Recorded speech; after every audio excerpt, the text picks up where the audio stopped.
Okay, బాప్తిస్మమిచ్చు యోహాను యొక్క తల్లిదండ్రులు ఎవరు, వారి పేర్లు, తర్వాత వాళ్ళ యొక్క ప్రాముఖ్యత ఏంటి, గుణ లక్షణాలు. బాప్తిస్మమిచ్చు యోహాను గురించి చెప్పు మరి.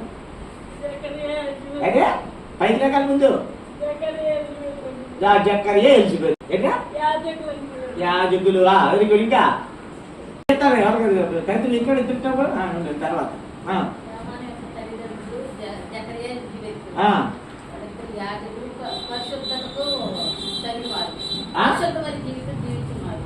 ఇంకా కూర్చోండి.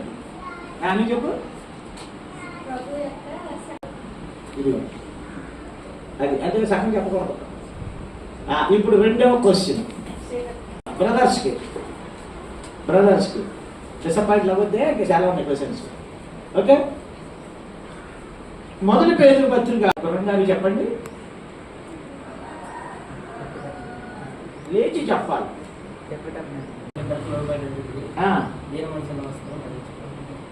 ఇంకా ఇంకో బాగా చెప్పారు. ఇంకో ముందు పై చిన్న ముక్కలకు లోబడి ఉండండి. తర్వాత ఎదుటి వారిని అంటే దీన మనసును ధరించుకుని. ఇంకా చిన్న ముక్కలు పోయిందిరా.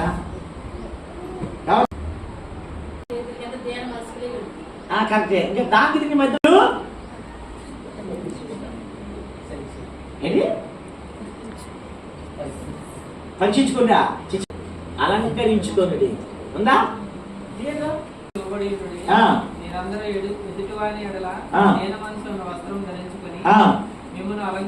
అది ఓకే.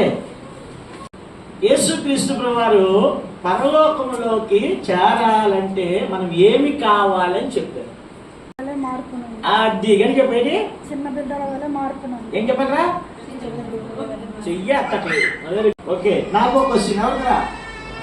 కీర్తనలు 113 అధ్యాయము 8 వచ్చిన ప్రకారము దేవుడు ఏమి చేస్తాడు?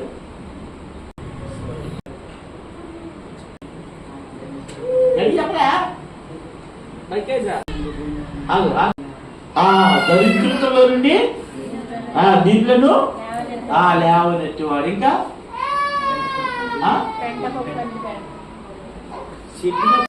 నుండి ఓకే, లేకపోయినా వాక్యం ఉంది, పట్టుకోండి కూర్చో. బాప్తిస్మమిచ్చు యోహాను యేసు ప్రభు వారి గురించి చెప్పి నేను ఇది యోగ్యుడు కానన్నాడు కదా.